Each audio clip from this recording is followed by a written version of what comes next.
তো good morning বন্ধুরা, তোমরা সবাই মোটামুটি জানো যে আমার 26 তারিখে অপারেশন হয়েছে।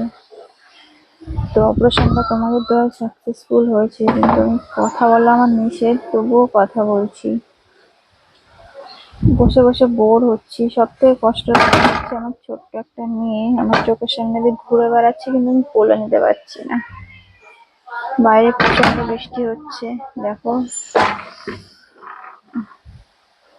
আমার 70 বাজানোর।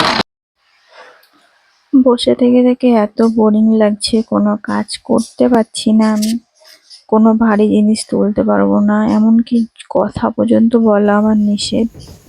আর এইদিকে দেখো আমার ছোট্ট মেয়েটা চোখের সামনে ঘুরছে, কিন্তু দুঃখের বিষয় আমি ওকে কোলে নিতে পারছি না, এখন আমার নিষেধ আছে। ওকে আমি কাছে পর্যন্ত টানতে পারছি না। একটা মায়ের এর থেকে কষ্ট আর কি হতে পারে।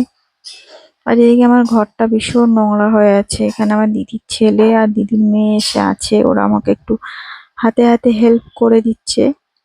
তো ঘরগুলো আর কি গুছিয়ে দিচ্ছিল, আর আমি একটু হাঁটাচলা করছিলাম। ঘরের অবস্থা ভীষণ বাজে, ঘরটা নোংরা হয়ে থাকলে আমার একদম ভালো লাগে না, কিন্তু কিছু করার নেই। আর এদিকে বাইরে বৃষ্টি হচ্ছে, সকাল থেকে প্রচুর বৃষ্টি। বসে বসে বৃষ্টি দেখছিলাম। আমার মাও ছিল, কিন্তু মা আজকে বাড়িতে চলে গেছে, কারণ বাবাও তো একা আছে। তো যাই হোক, বেশি